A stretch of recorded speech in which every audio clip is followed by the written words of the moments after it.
aquela cópia que você tem daquela fita na TV pirata que você guardou e assiste de vez em quando ou nunca, aquilo lá, a ideia seria eles colocarem ou dar o controle para outros para você não ter a possibilidade de fazer aquilo.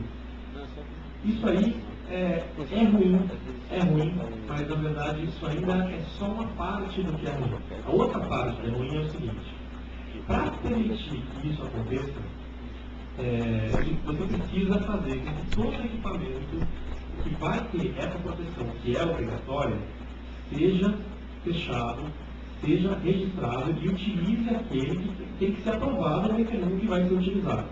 O mecanismo que vai ser utilizado, esse lobby está querendo utilizar um mecanismo americano, que é o mesmo do Blu-ray, da OS, alguma coisa, nem lembro qual é o nome. Esse mecanismo, ele é de um grupo de empresas que, com reputação obviamente não muito boa do ponto de vista dos usuários, né, mas muito boa em relação às grandes estúdios de TV, de cinema. E o que acontece é o seguinte: todo equipamento vai precisar necessariamente, para poder ser legal, obter uma licença com esse grupo de empresas nos Estados Unidos. Não nada aqui no Brasil, ou seja, seria impossível você fazer um equipamento novo que fosse contrário aos interesses desse grupo. Ou seja, a gente vai estar dando para a TV digital, que é um mecanismo de comunicação que a gente tem aqui, está até sendo um padrão diferente do deles, com meio que uma afirmação de dependência nossa.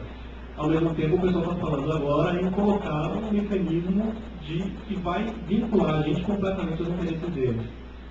E esse eu diria que é talvez um dos grandes riscos que a gente tem aí com essas mudanças que eu estava falando agora há pouco sobre o problema de está querendo fazer uma coisa, vai melhorar, mas aí coloca uma coisinha ali no meio que tem o objetivo de impedir que a mudança realmente aconteça. E aí esse é que é a parte que a gente vai ter que a gente, na verdade, vai ter que ligar, a gente vai ter que entender que isso é um problema e não deixar o pessoal fazer isso às escuras e sem a gente perceber. Quando a gente vai ver, a gente já não tem mais como fazer a cópia, não tem mais como comprar um equipamento que não seja aprovado por esse grupo estrangeiro e a gente não vai ter nem como pegar aquilo, pegar um vídeo, pegar um debate na televisão e editar e fazer. Por quê? Porque tecnologicamente vai ser proibido para as empresas fazerem. Ou seja, fecha a gente do ponto de vista de liberdade de comunicação, liberdade de informação, vincula a gente aos interesses de grupos com reputação muito ruim e estamos falando seriamente nisso com a desculpa de que, poxa vida, quem que vai produzir conteúdo se não tiver essa segurança para eles de que não vai ser copiado? Eu faço.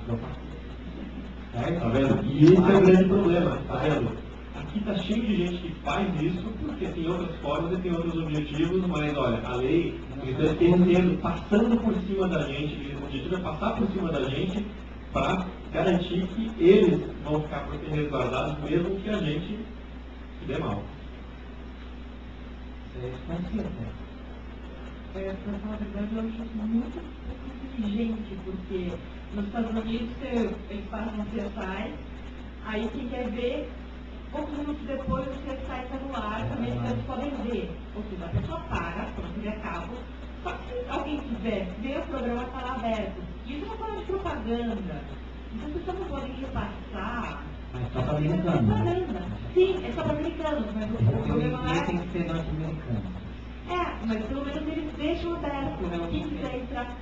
Para esse tem, mas aqui no Brasil a gente já tem casos que passam. No canal já coloca na internet todos os episódios de The Tudors, que é uma série B. E como é a diferença com relação à televisão? No site você pode assistir legendado ou dublado, você escolhe, coisa que a TV não dá. A Record tem o Mundo Record, que é que ficam todos os vídeos delas, várias coisas da programação ficam lá disponíveis sob demanda. A Globo tem o Globo Vivo, que é mais antigo, mas tem várias partes que são conteúdo fechado. O Globo de Assenta, não é? É pago, né? É todo, várias partes de conteúdo que estão abertas. E também tem o de Gossip Girl, também do blog, tudo tem disponível na rede, você pode assistir os episódios, se cadastrando, você pode assistir eles online. Ou seja, já tem mesmo por parte de alguns canais, já tem sim esse interesse de abrir o conteúdo. O problema, abrir em que medida, em que proporção? Como tornar isso, como deixar isso sob controle? Acho que essa é a grande questão. No próprio iPhone hoje, né, você tem grandes redes norte-americanas, ABC, NBC, que estão liberando conteúdo lá para você, né? Pois é, agora também tinha aí uma questão importante, que tem um pessoal que diz que o iTunes foi uma grande jogada da Apple, e que ele tem um DRM lá, que é aquele CarPlay.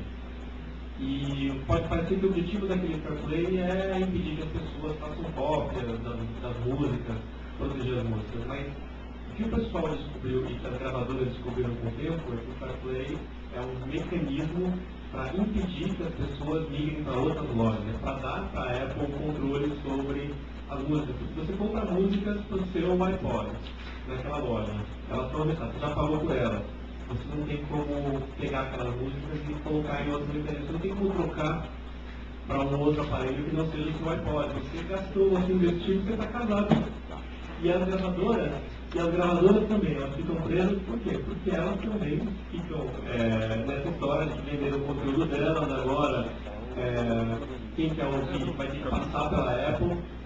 Então o DRM, na verdade, ele não é um mecanismo de proteção contra a cópia, ele é um mecanismo de poder que os fabricantes de equipamentos e que os fabricantes de software utilizam. Essa é a grande jogada que acontece entre eles, mas não é essa a desculpa que se dá. A desculpa que se dá é a parte da proteção a direitos autorais.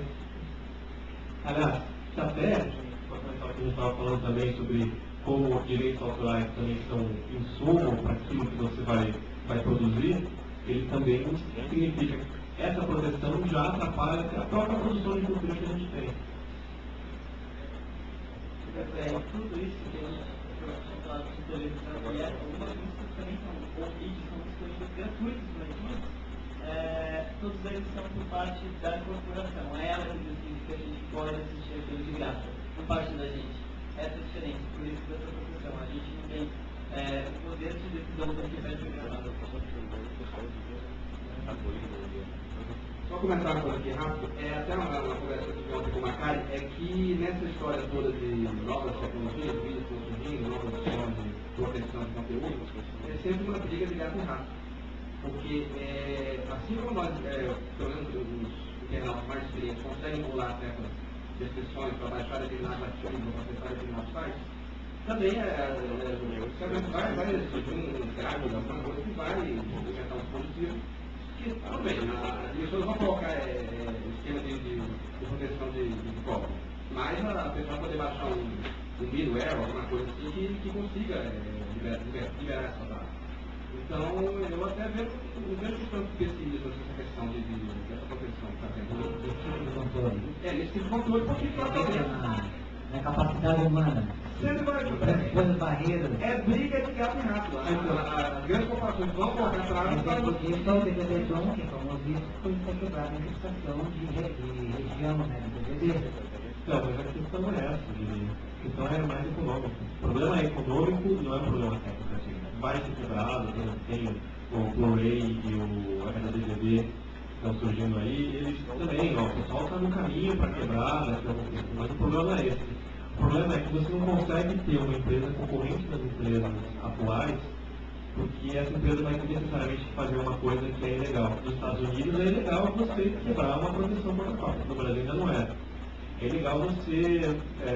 teve um caso de um russo, Spyrock. Spyrock trabalhava numa empresa que tinha um produto que lia PDFs que estavam protegidos. E um dos objetivos dele, uma das coisas, uma das partes que tinha isso, era um leitor que servia para fazer a leitura do PDF para cegos. Ele desenvolveu na Rússia, e aí foi participar de um evento nos Estados Unidos. Chegando nos Estados Unidos, ele foi preso por uma coisa que ele fez na Rússia, que era ilegal nos Estados Unidos. Quer dizer, por causa dessa lei. Quer dizer, tem um risco aí. O mundo, eu diria, tem os seus riscos aí, tem os seus perigos, não dá para ficar muito sossegado, para falar a verdade. Concordo contigo no ponto aí, tem que ter um certo receio em relação a isso, né? É com todos na conta, né? Em todo o bolso, em todo o bolso. Eu tô com uma dúvida que eu vou quebrar o DRM e tal. As lojas que vendem música aqui no Brasil, da MMA, a pessoa com Roda do computador. mais que vende, vários, Apple, parece que não tem. A outra nem, né? Aí eles falam, claro, que toca em iPod, mas eles mesmos na loja falam assim, você pode ouvir no iPod, pega música, grava no CD, e você tem de volta. Essa lá no Bem facinho aqui, né? 3 cliques. E Cliquezinho. o que os gravadores acham disso? Né? Eles falam, Isso é uma coisa que lá nos Estados Unidos eles chamam de the black O próprio iPhone favorece isso também, né? analog hold. O nome é analog hold, isso.